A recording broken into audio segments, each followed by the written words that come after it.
Lagi. Oh. Tumaw ni siya. Pasaw. So, lagay asa. Kasi nagawa na ni asa ang baji o laki. Nag-identify. Wala pa may nagawa asa ang baji laki ni. Ang baji ni kan tante. Oh, kita nagsulat lang. Ang pagkitaw ni, narin ko sulog eh. Ang laki ni mo ni siya. Kini mabuang. Oh. Kini. Oh, mo ni sila laki. Oh, ni ang baji. Kini. Sa English pa button. Oy, itawag.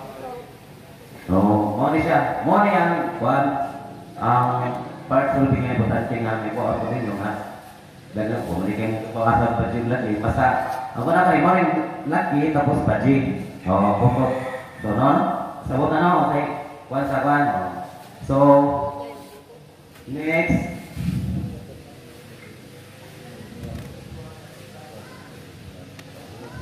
Sa pag-evidenze, sa po mga faktor nga ako ma-encounter. Sabi sa mga climate, mga kuhan, si El Nino, kuhan sa tubig, usapon na siya mga apekto sa pag-evidenze na mo. Dili maayo ang resulta. Nya bagyo, o usapon na. Nya kulang sa abono. So, mo na siya mga sugatan nga is nga apekto sa production sa lubid. Ang sa pag-hybridize, ang sa pagkuhan sa lubi, pag-pollinate niya, nga mahimong siya ng lubi, na ito no ka-process. Oh. Na ay assisted, na ay natural, na ay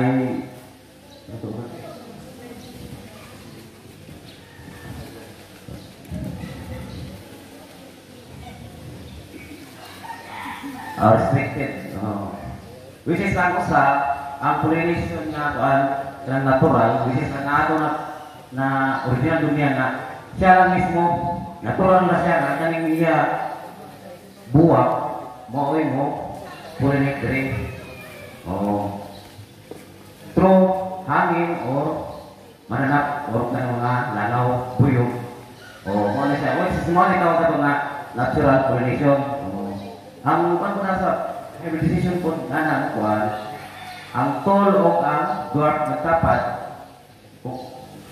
namang pasat English ang kon anak mabulinik anak ang kon anak buyog o hangin mo saksi siya kung turas natural walay tao manakuan walay tao manag gumit o gases o semua na ang natural ang restricted food dili kaya na siya kung sa tao dili natural nagminom sa mga research center o sa mga Davao sa Mongga sa Bakto kaya wala siya pusto ni siya may mga pusto ni siya sa bag na wala laing wala pagkasuot kundi ito lang ilang pulin nga tol mo spray na rin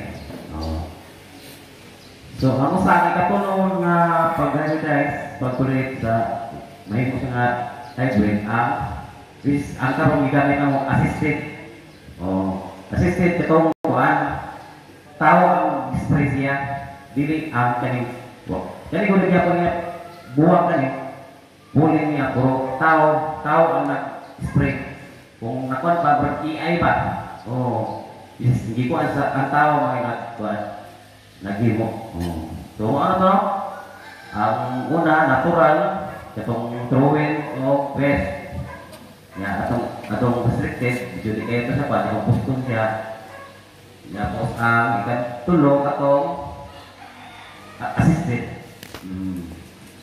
So, ang first nga buhato na mo sa farm isip sa experiment so na tawag ito nga duha pollinator o emasculator.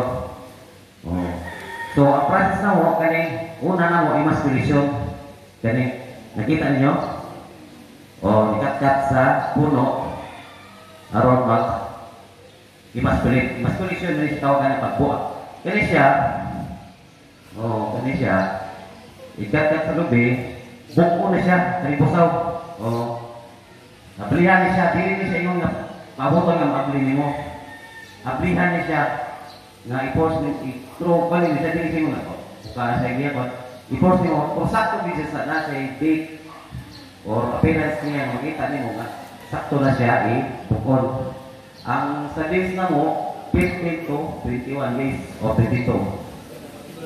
Oh, ikan tatuan na. Usaw. Oh. Mo na siya mo pag emasculation. So, usap ko na mga tinailhan, pero di sa number of days, ang tali siya, kaning ginga kani.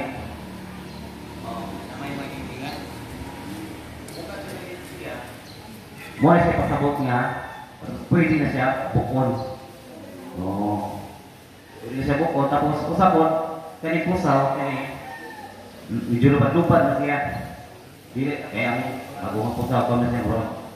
Na-green with kasi ba? Niya, ang buwas kung sakto na siya, motor na yung brown siya. Oh. Mo na siya ang pag-emasculate na mo. Niya, ang emasculate na mo, ginabuhat na mo every 6 o'clock in the morning. Tagabunsag na siya. Kaya dili ba siya yung nga, okay, iwas po init ba? Eh di naman kayo sa punuan ang makatgat na rin. Nasa ginsi, punuan, sa kaya ang makatgat niya. Di man yung nga po, resto ba nga, rapison lang, ay siya kamutlon. Oh, so ano to, pag-imas na mo, na siya. Muna yung isulta sa, yung anak niya, ikat-kat to niya ganit ba? Ikat-kat na niya nito, nagdasa, gunting. Gunting itong, baga gunting, itawag mo producer. Oh, muna siya, ipamutol ang laki. Oh, bantay kayo mga laki. Ipili na bajing. Kani, nagpapagpili. Sa mga bawal din siya dapat na ay mapili sa isa kabuok. Nga bulak sa urlaki aningan pusaw. E which is kung na ay mapili doon, tapos posible na mupulinig siya dari sa iya puto. Ang resulta mo kung once mo mapili siya, niya mupulinig dari sa puto, inbreed. So kung inbreed, pasabot ay inbreed, ang resulta na dwarf siya. Dili siya hybrid. Oh, kaya naman tugali yung bulak mo ulinis tayo. Baji. Oh, do pasabot. Oh, yan ang kuan. So, tamo bawal din. Bismo kani mabukan ni kani. Bawal dito mga mabuka. Kani pusaw. Kaya just mabuka ni siya. Untuk pa ang lang kana, transfer sa tikas nga lubi. Tako posible. So, way gamit ang kuan. Proseso. So, muna ang istay kayo ni dito sa among farm. Dapat walay mapilin, walay mabuka. Pero na, bigin na kayo. Pero at least natili siya yung mga kuan, yung dugay. Sakpan na rin ako ba? Sakpan siya, mapan na mo. So, muna ni resulta sa emasculation. 18 days to no? 15 to 21 days ang pag-imas. Ang pagtalo ani. Ikan sa imas ni mo, paano na kung mo 50 to 21 o either sa depende sa appearance sa pusaw. So, kagawa mo to ang emasculation.